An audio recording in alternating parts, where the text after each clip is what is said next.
Radio Republik Indonesia Cirebon dengan berita daerah. Nah, mentalnya agar menjadi anak bangsa yang berguna di masa yang akan datang. Bukit Moncongos sama wisata di Wisata Air Moncongos kita kembalikan ke desa asal mula gitu. Karena ya dengan digantinya Sukaimut kata orang dulu.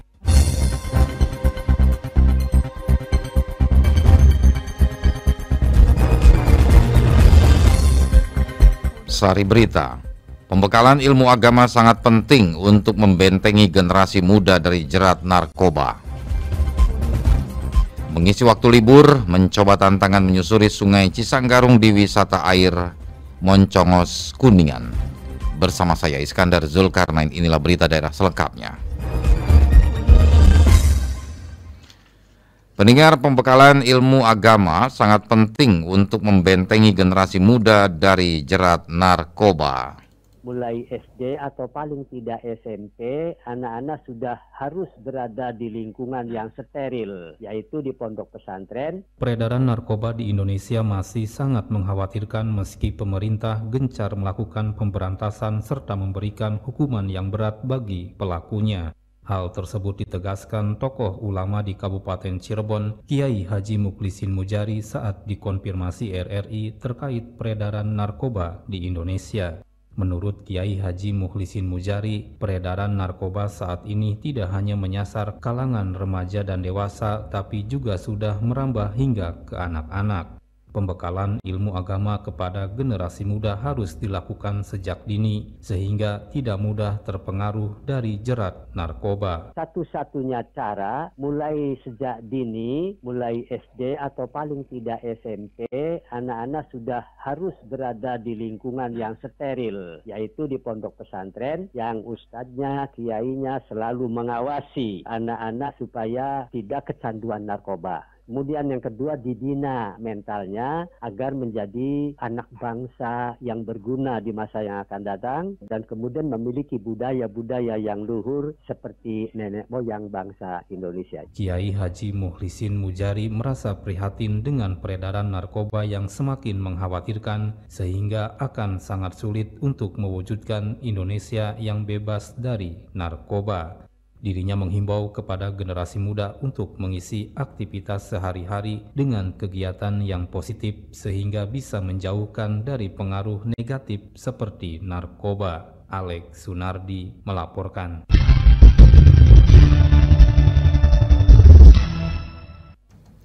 Satgas Penanganan COVID-19 Kabupaten Cirebon pada tanggal 25 Juni 2022 mendata kasus konfirmasi sebanyak 5 orang.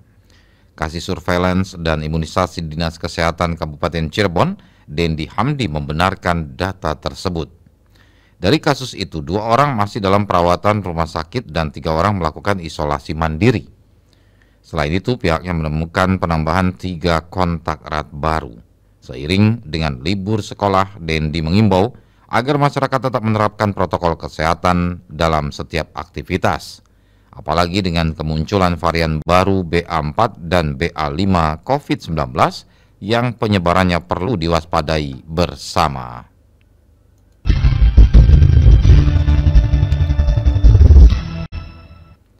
Khatmil Quran, sarana evaluasi santri dalam menghafal Al-Quran. Informasinya disampaikan Yulianti. Untuk tahun sekarang sekitar ada 30 santri. Yayasan Pondok Pesantren Darul Quran Desa Cikalahang, Kecamatan Duku Puntang, Kabupaten Cirebon menyelenggarakan Khatmil Quran. Ketua Yayasan Pondok Pesantren Darul Quran Kiai Haji Aminuddin mengungkapkan, Khatmil Quran atau wisuda dalam pendidikan umum dilaksanakan setiap tahun untuk mengevaluasi santri yang berhasil khatam maupun menghafal Al-Quran. Selain itu juga mengadakan haul Kiai Haji Uung Jajuli dan Sesepuh Cikalahang sebagai sarana silaturahmi antara wali murid sekaligus perwujudan rasa syukur terhadap jasa kebaikan para sesepuh terdahulu yang berjuang menegakkan agama. Sebanyak 30 santri berhasil tahfidz atau menghafal Al-Quran dalam beberapa juz. Pondok Pesantren Darul Quran itu alhamdulillah setiap tahun menelurkan daripada tahfidz yang lipatan dari 5 juz, 15 juz sampai 30 juz. Itu dari tingkat MTS. Kalau dari tingkat SMK kebanyakannya 25 juz, 20 sampai 30. Untuk tahun sekarang sekitar ada 30 santri yang tahfidz Quran 30 juz itu ada 5 orang. Yang lainnya 5 juz, 15 juz, 10 juz. Ada sosialnya. Jadi di samping menampung yang santri normal ya, menampung juga santri-santri yang tidak mampu, yang betul-betul mereka itu sungguh-sungguh belajar gitu ya, tidak main-main, anak yatim jadi tampung di sini. Dari usaha-usaha yang ada di pondok pesantren, penghasilannya untuk mereka yang tidak mampu. Kiai Haji Aminuddin berpesan agar santri selalu mencintai Al-Quran dan menjadikannya sebagai bacaan utama. Orang tua juga diimbau lebih peduli kepada anak, terutama pendidikan, supaya tidak menyimpang dari agama. Sementara Kepala RRI Cirebon Muhammad Yusri Darto yang hadir dalam kegiatan tersebut mengapresiasi terselenggaranya Hotmil Quran yang berjalan baik. Kami sebagai mitra dari pesantren RRI juga butuh masyarakat juga butuh RRI. Tujuan kami itu ke situ ingin lebih dekat lagi dengan masyarakat, dengan pendengar, narasumber, dengan elemen masyarakat, sehingga RRI itu menjadi milik masyarakat. Kegiatan itu sangat bagus menurut saya. Tiap tahunnya pesantren melakukan wisuda, melakukan pelulusan terhadap santrinya. Kami sangat mengapresiasi, mendukung. Sebagai apresiasi dari RRI kepada pesantren, maka kami menghadirin acara itu di pesantren Darul Quran. Hotmil Quran ke-23 Yayasan Pondok Pesantren Darul Quran dan Haul Kiai Haji Uung Jajuli dan Sesepuh Cikalahang diisi dengan tausiah bersama Kiai Haji Habib Muhammad Ridho Ahmad bin Yahya dari Bogor.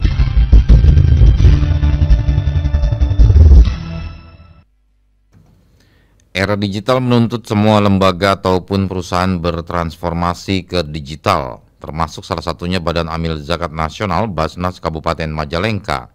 Ketua Basnas Majalengka Haji Agus Yadi Ismail mengatakan penerimaan zakat, infak, dan sedekah ZIS di masa sekarang tidak hanya melalui pembayaran tunai, namun bisa melalui aplikasi digital online yang mudah didapatkan dalam aplikasi ponsel cerdas, di antaranya QRIS dan ZIS. Pihaknya bersama tim Basnas terus menyalurkan berbagai bantuan antara lain rutilahu, beasiswa pelajar atau mahasiswa kurang mampu, dan bantuan lain yang mendesak dibutuhkan umat.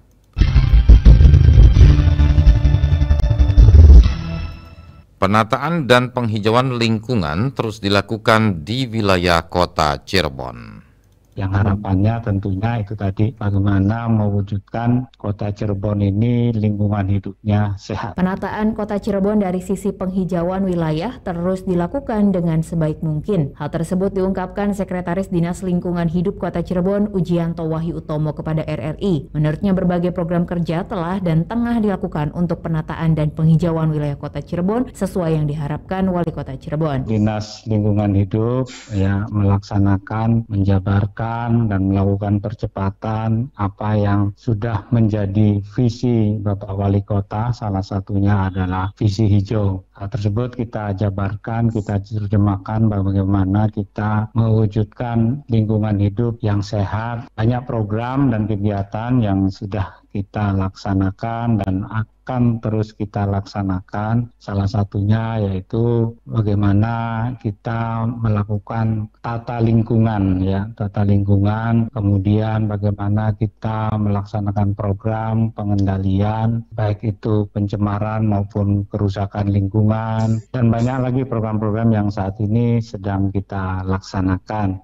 Yang harapannya tentunya itu tadi bagaimana mewujudkan kota Cirebon ini lingkungan hidupnya sehat. Lebih lanjut, Ujianto menuturkan upaya maksimal yang dilakukan Dinas Lingkungan Hidup tidak akan membuahkan hasil optimal jika tidak ada dukungan dan semangat cinta lingkungan dari masyarakat kota Cirebon. Semua harus bekerja sama mewujudkan kota Cirebon hijau, asri, indah, berseri, dan bersih. Gina Oktaviana melaporkan.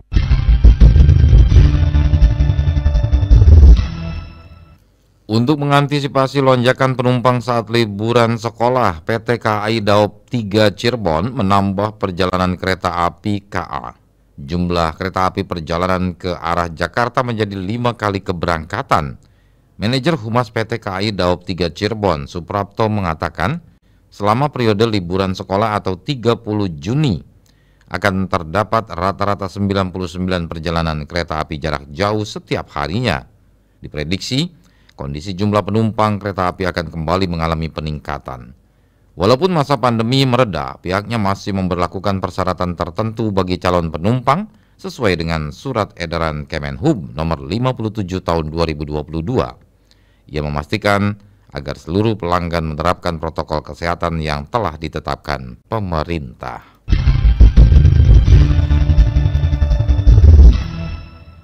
Mengisi waktu libur mencoba tantangan menyusuri Sungai Cisanggarung di wisata air Moncongos, Kuningan.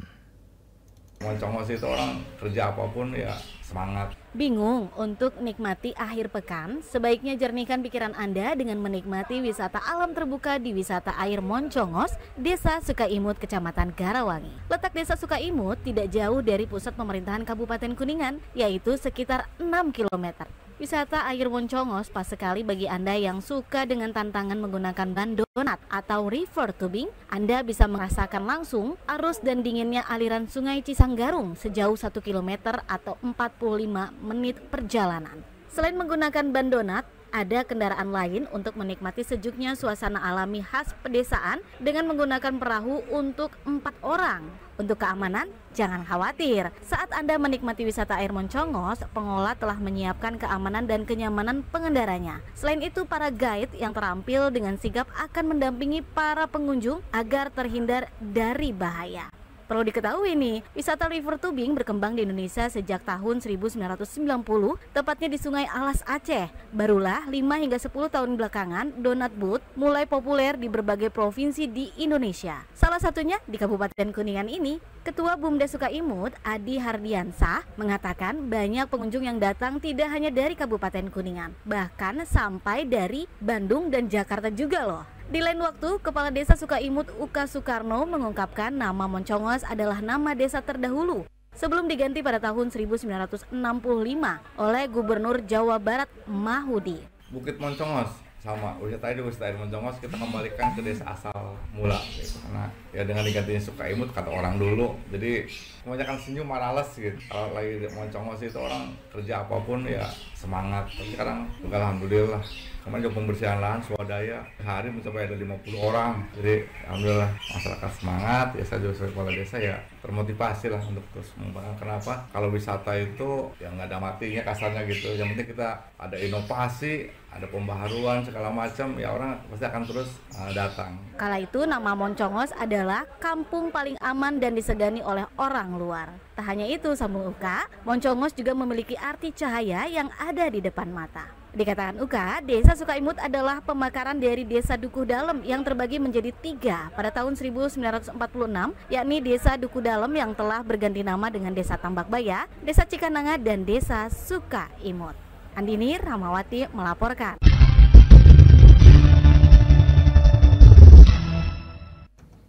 Badan Penyuluhan Pertanian BPP Bango II mengkoordinir petani hortikultura di setiap desa untuk menjadi kelompok tani. Petugas penyuluh lapangan PPL wilayah binaan Mulia Sari, Kecamatan Bango II, Indramayu, Ahmad mengatakan hal itu dilakukan untuk mempermudah pembinaan para petani hortikultura seperti buah dan sayuran agar hasilnya semakin baik. BPP Bango II terus menggali potensi sektor pertanian yang bukan hanya tanaman pangan, tetapi juga petani yang ingin mengembangkan sektor hortikultura, khususnya sayuran cabai dan bawang merah.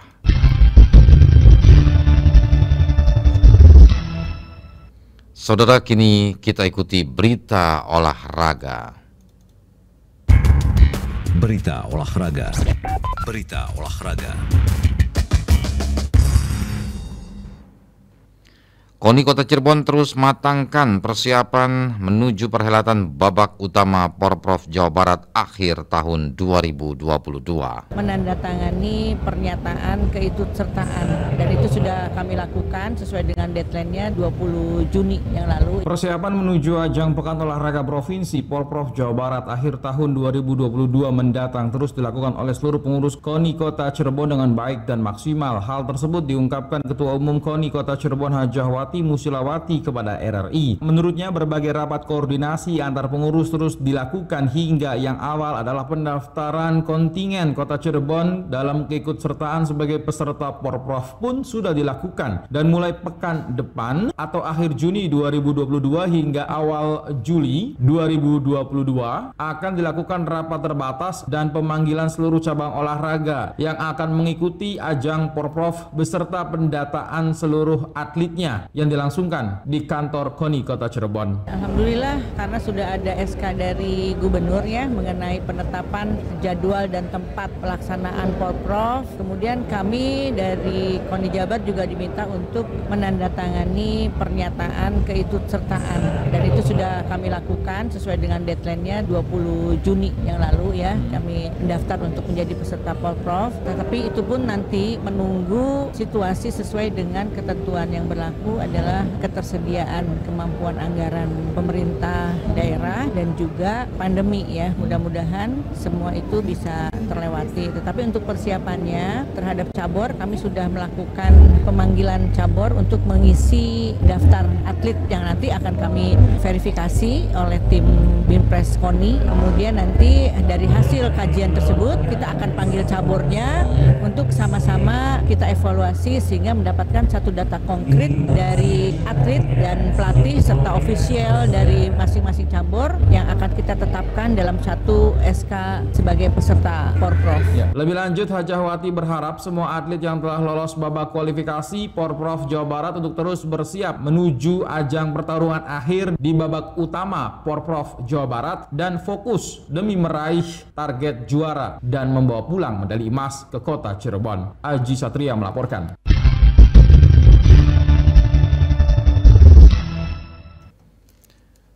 Saudara, salah satu bentuk sejarah dari penyebaran syiar Islam di Cirebon adalah Masjid Agung Sang Cipta Rasa yang dibangun oleh Wali Sanga. Kita ikuti perjalanan sejarahnya bersama reporter Lengga Ferdiansa.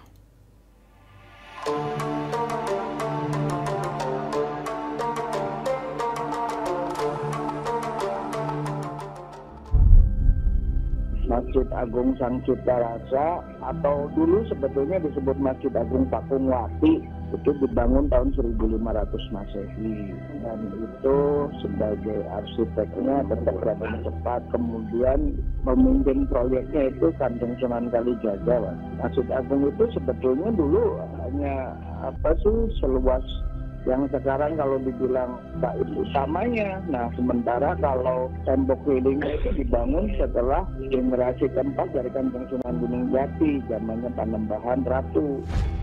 Tembok merah berdiri rapi dan kokoh di komplek Keraton Kesepuhan. Terdapat bangunan menyerupai bentuk limas dengan 3 tingkat di bagian atapnya. Meski terlihat kuno dan tua, namun bangunan ini tetap tangguh meskipun sudah melewati banyak zaman. Inilah masjid bersejarah di Kota Cirebon, Masjid Sang Cipta Rasa.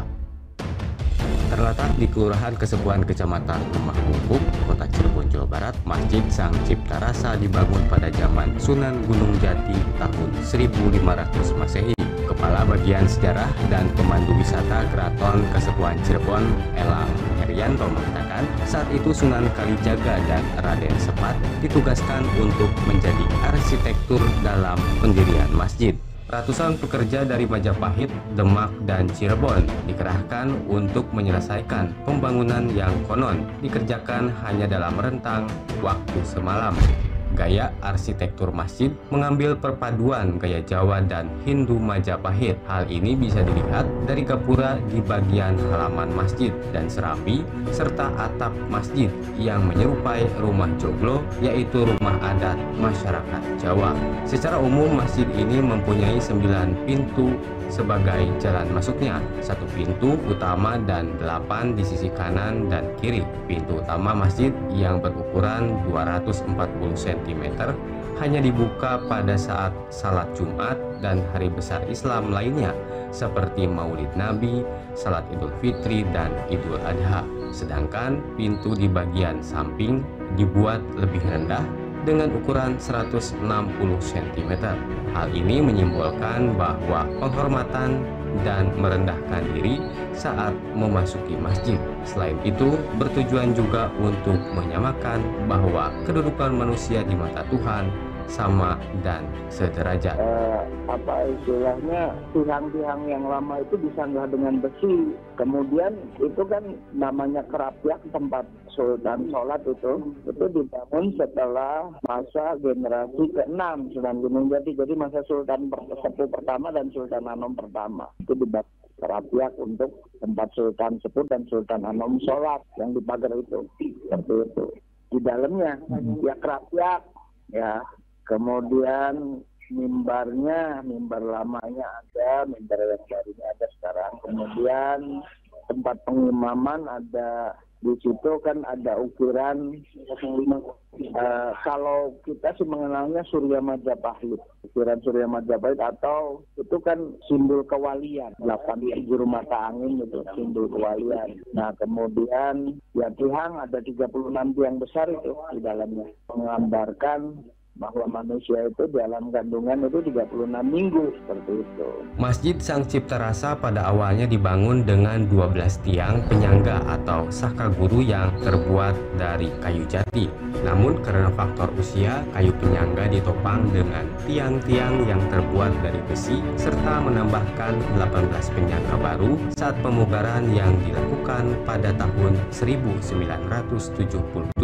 Pada bagian mihrab atau tempat imam memimpin salat terdapat 3 ubin yang dipasang oleh Sunan Gunung Jati, Sunan Kalijaga, dan Sunan Bonang. Ketiga unsur ini mewakili iman, Islam, dan ihsan. Terdapat unsur Majapahit yang terukir dalam mihrab tersebut dan memiliki kuncup daun teratai yang dibuat oleh Sunan Kalijaga. Mimbar dibangun menyerupai kursi dengan 3 anak tangganya. Mimbar yang diberi nama Sang Rangga Kosa ini terukir motif membentuk bunga dan rantai di setiap sisinya. Masjid ini juga didekorasi dengan maskurah. Bangunan atau pagar yang terbuat dari kayu ini merupakan tempat yang diperuntukkan bagi keluarga Keraton Kasepuhan dan Keraton Kanoman. Letaknya berada paling depan, di sebelah kanan, dan paling belakang di bagian kiri. Sebagian besar masih asli, Mas Rangga, hanya yang sudah diganti atap gentengnya. Dulu muka pakai kayu jati, sekarang sudah diganti dengan gantengan baja. Seperti itu. Gedungnya asli, tapi mungkin yang sudah diganti hanya kulitnya, Mas Rangga. Masjid Sang Cipta Rasa memiliki makna bangunan yang agung, serta dibangun untuk dipergunakan umat beribadah kepada Sang Maha Pencipta, Allah Subhanahu wa Ta'ala. Hal ini tercermin dalam 3 kata yang mewakili nama masjid, yaitu Sang berarti keagungan, Cipta yang bermakna dibangun, dan Rasa yang berarti digunakan. Masjid Sang Cipta Rasa memiliki keunikan pada pelaksanaan salat Jumat. Jika biasanya masjid-masjid lainnya hanya menggunakan 1 muadzin atau beduk untuk mengumandangkan azan, ini tidak terjadi di Masjid Sang Cipta Rasa. 7 muadzin dikerahkan untuk memanggil para jamaah yang akan melaksanakan ibadah salat Jumat. Ya, pesan saya sih, kita kan sebagai muslim, artinya ingatlah terhadap ajaran, artinya aturan-aturan yang ada, tidak seenaknya. Nah, itu karena leluhur-leluhur kita kan dulu memang mengajarkan budi pekerti dan segala macam. Nah itu, dan masjid itu adalah sebagai pusat, selain pusat ibadah, pusat musyawarah dan segala macam, di situ sebetulnya pakai kegiatan seperti itu, Mas. Demikian produksi dokumenter produksi RRI Cirebon. Saya Lengga Ferdiansah dan tim kerabat kerja undur diri. Sampai jumpa kembali.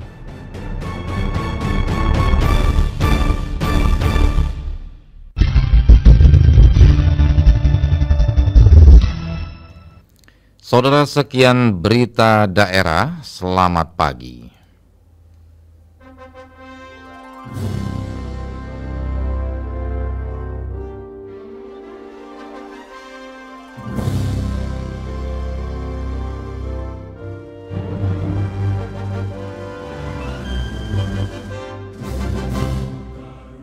Pancasila